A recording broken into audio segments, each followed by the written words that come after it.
bad decisions. He hasn't had many of those. And, you know, it may be, you know, it's a hard time to have a lesson like that in the fourth quarter when the game's on the line, but he'll learn from that. In general, where has he progressed maybe the most this year? I think maybe just his, you know, just probably his overall confidence of knowing what's going on. And I think some of the mistakes that maybe we've made will help him in the long run. They haven't, like I said, I mean, if you gotta make mistakes, he's making mistakes that are in the ball, but you get why. I mean, they're not just like, really? You know, there's not many of those. And so he'll continue to, you know, what we need to do is score more points, and I think that'll build everybody's confidence.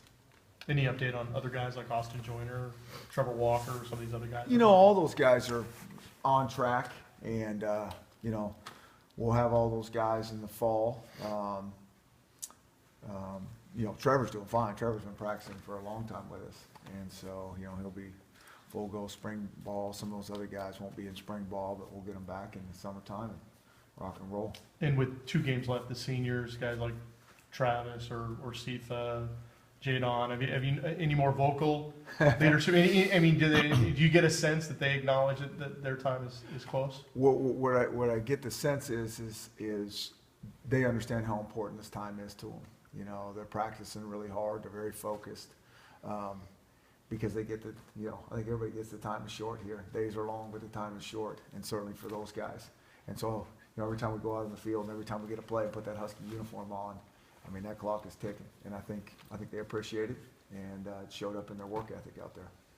Feel more settled on the offensive line. McGarry's been there, back at right tackle the last couple of games, and doesn't seem like you're rotating maybe as much, but Yeah. I feel like that cohesion is.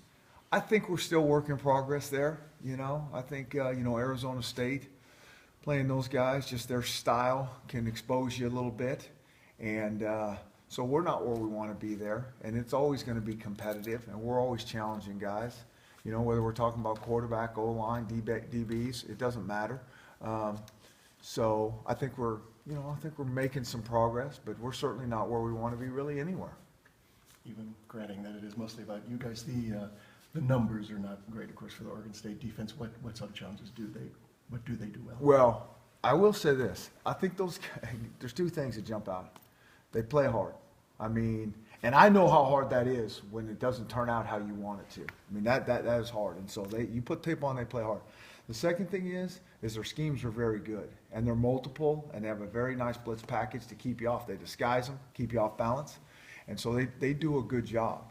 And so, again, it's going to come back to us being able to, have we prepared correctly?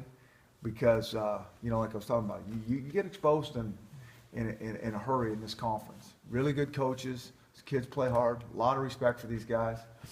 All that's in place. With that being said, it still goes back to us.